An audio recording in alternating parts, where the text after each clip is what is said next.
Hello guys, welcome to our channel. తాజాగా విజయ్ దేవరకొండ మీద కొన్ని విమర్శలు వస్తున్నాయి. అయితే ఈ విమర్శలు కల్కి సినిమాలో ఒక పాత్ర చేసినందుకు. ఆయన కల్కి సినిమాలో అర్జునుడి పాత్ర చేశారని అందరికీ తెలిసిందే. అయితే సోషల్ మీడియాలో దీని మీద బాగానే ట్రోలింగ్ జరిగింది. విజయ్ అనగానే ఎప్పుడూ ఏదో ఒక ట్రోలింగ్ జరుగుతూనే ఉంటుంది. అయితే ఆయన సోషల్ మీడియాలో ఆయన్ని ఈ పాత్రకి సూట్ కాలేదని, ఏమాత్రం ఆ పాత్రకు తగ్గట్టుగా లేడు అంటూ ట్రోలింగ్ జరిగింది. అయితే ఇది కాదు పట్టించుకోవాల్సింది. కొత్తగా ఆయన మీద ట్రోలింగ్ చేస్తున్న విషయం మాత్రం కాస్త ఇబ్బందికరంగానే ఉంటుంది. ఎందుకంటే విజయ్ దేవరకొండ ఆ అర్జునుడి పాత్రలో మాట్లాడిన భాష మాత్రం సరిగ్గా లేదు అంటూ కొంతమంది ట్రోలర్స్ అంటున్నారు. ట్రోలర్సే కాదు, ఇన్సైడ్ ఇండస్ట్రీ వర్గాల్లో కూడా ఇలాంటి మాటే ఉన్నట్టుగా తెలుస్తుంది. ఏంటి విజయ్ దేవరకొండ మాట్లాడిన భాషలో ఉన్న తప్పేంటి? ఆ భాషలో మాట్లాడకూడదా? అతను తన యాసని, భాషని మార్చుకోవాలంటూ సోషల్ మీడియాలో, ఈ ఫేస్బుక్లో కావచ్చు, ఇన్స్టాగ్రామ్లో కావచ్చు అనేక మంది పోస్టులు పెడుతున్నారు. విజయ్ దేవరకొండ తన సొంత భాషలో, తన మాతృభాషలోని, తన ప్రాంతపు యాసలో మాట్లాడితే వచ్చిన సమస్య ఏంటి? ఏ ప్రాంతానికైనా ఒక భాష, ఒక యాస ఉంటుందని అందరికీ తెలిసిందే. ముఖ్యంగా మన ఆంధ్రప్రదేశ్లో, అలాగే ఈ తెలంగాణలో రకరకాల ఒక్కో ప్రాంతంలో ఒక్కొక్క యాస, భాష ఉన్నాయి. ఈ యాసలు, భాషలు ప్రతి ప్రాంతానికి మారుతూనే ఉంటాయి.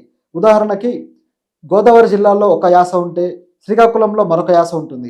అలాగే మిగతా కోస్తాంధ్రలో ఒక యాస ఉంటే రాయలసీమలో ఒక యాస ఉంటుంది. మళ్ళీ రాయలసీమలో చిత్తూరు యాస ఒకలాగా ఉంటే కర్నూలు యాస ఒకలాగా ఉంటుంది. ఇట్లా చిన్న చిన్న తేడాలతోటి యాసలు మారుతూనే ఉంటాయి. అయితే ఈ తెలంగాణ యాసలో ఆయన చెప్పిన ఈ పౌరాణిక పాత్ర డైలాగులు ఎందుకు ఇబ్బందికరంగా అనిపించాయి అంటే, మొదటి నుంచి కూడా పౌరాణిక పాత్రలు అనగానే మనందరికీ గుర్తొచ్చేది సీనియర్ ఎన్టీఆర్ చేసిన అనేక పౌరాణిక పాత్రలు. వాళ్ళు గ్రాంధిక తెలుగులో మాట్లాడటం. గ్రాంధికం అంటే తెలిసిందే కదా, గ్రంథాల్లో రాయబడే తెలుగు. అంటే అది ఇప్పటి తెలుగు కన్నా కాస్త పురాతనమైన పదజాలంతో ఉంటుంది. నిజానికి ఆ తెలుగులో మాట్లాడితే ఇప్పుడు సగం మందికి అర్థం కాదు. మామూలు తెలుగే అర్థం కావడం లేదు ఈ కాన్వెంట్ చదువుల పిల్లలకి. ఇక ఈ గ్రాంధిక తెలుగులో మాట్లాడితే ఎంత అర్థం చేసుకోగలరు?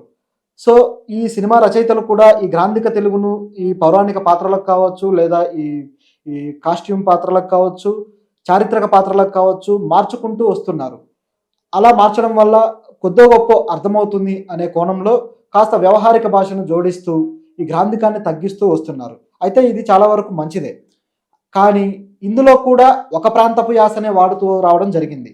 ముఖ్యంగా ఈ కృష్ణా, గుంటూరు జిల్లా ఒక ప్రామాణిక తెలుగు భాష ఏదైతే ఉందో ఆ ప్రాంతపు యాసలో మాట్లాడితేనే అది సరైన భాష అని, అలాగే మాట్లాడాలంటూ ఈ సోషల్ మీడియాలో ట్రోలింగ్ చేయడం అనేది కనిపిస్తూ ఉందన్నమాట. ఇది సరైనది కాదు. ఎందుకంటే ప్రతి యాస ఆ ప్రాంతపు యొక్క ఊపిరి, ఆ ప్రాంతపు యొక్క అస్తిత్వం. దాన్ని క్వశ్చన్ చేయడం అంటే కించపరచడం లాంటిది. ఇది సరైనది కాదు. నిజాన్ని మాట్లాడుకుందాం. నిజానికి అర్జునుడు ఏమీ తెలుగులో మాట్లాడలేదు. అర్జునుడు పౌరాణిక పాత్రలో, అంటే ఆయన ఉన్న కాలంలో మాట్లాడిన భాష, వ్యవహారిక లాంగ్వేజ్ అదంతా వేరు. కానీ మనం సినిమాల కోసం మనకు నచ్చిన భాషలో, ప్రతి భాషలో, ఇప్పుడు బెంగాలీలో తీస్తే ఆ భాష వాడాల్సిందే, ఏ భాషలో ఏ యాస ఉంటే ఆ యాసను వాడి సినిమాలు తీయాల్సిందే. కానీ ఒక భాష అలవాటైన తరువాత ఇక అదే ప్రామాణికమైంది అని రుద్దడం అనేది సరైంది కాదు. సో కొన్ని ప్రాంతీయ కళలు చూసుకుంటే, ఈ ఒగ్గు కథలు కావచ్చు, అలాగే బుర్ర కథలు కావచ్చు, ఇలాంటి ప్రాంతీయ కళల్లో కూడా ఈ కళాకారులు చెప్పేదంతా కూడా వాళ్ళ యాసలో, వాళ్ళ ప్రాంతీయ యాస ఏదైతే ఉంటుందో ఆ యాసలో ఆ భాషను పలుకుతూ ఈ పురాణాలని, రామాయణ మహాభారతాలని వల్లవేస్తారు. మీరు ఎంతోమంది చూసే ఉంటారు. ఈ ఒగ్గు కథలోను, బుర్ర కథలోను, అలాగే ఈ హరికథలోను వాళ్ళు చెప్పే భాష ఏమి ప్రామాణిక భాష కాదు.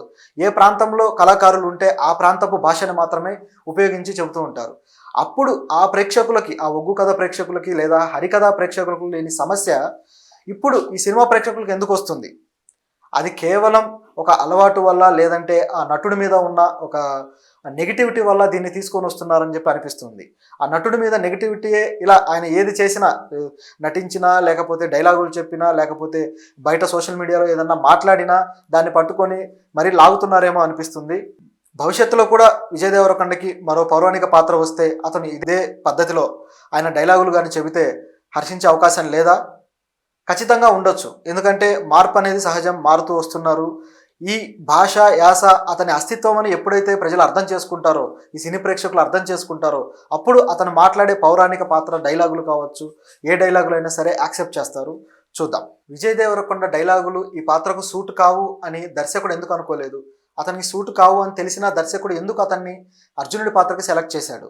ఎందుకంటే నాగశ్విన్ కూడా తెలంగాణ వాడే. సో ఆయనకి ఆ యాసతోటి ఏ ప్రాబ్లం లేదు. ఆ యాస ఆయనకి సరిగ్గానే అనిపిస్తుంది కాబట్టి. అయితే ప్రాబ్లం అంతా మిగతా ఆంధ్ర ప్రాంత వాళ్ళకేనా ఏమో చెప్పలేము. ఆంధ్ర ప్రాంత వాళ్ళే ఈ కంప్లైంట్ చేస్తున్నారా తెలీదు.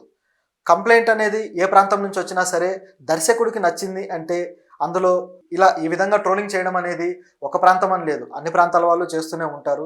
నిజం చెప్పాలంటే పౌరాణిక పాత్రలు అనగానే మనకు సీనియర్ నటులు గుర్తొస్తుంటారు కాబట్టి వాళ్ళలాగే బిహేవ్ చేయాలని వాళ్ళ ఆహార్యంతో కంపేర్ చేసి మాట్లాడుతుంటారు కాబట్టి కొన్నిట్లో ఈ డిసడ్వాంటేజెస్ కొత్త నటులకు ఉంటాయి. ఎందుకంటే అప్పటి హీరో ప్రమాణాలు ఆ ప్రామాణిక పద్ధతులు వేరు, ఇప్పుడున్న హీరోల ప్రమాణాలు ఈ పద్ధతులు వేరు. కాబట్టి ఆ డిసడ్వాంటేజెస్ ఉంటాయి.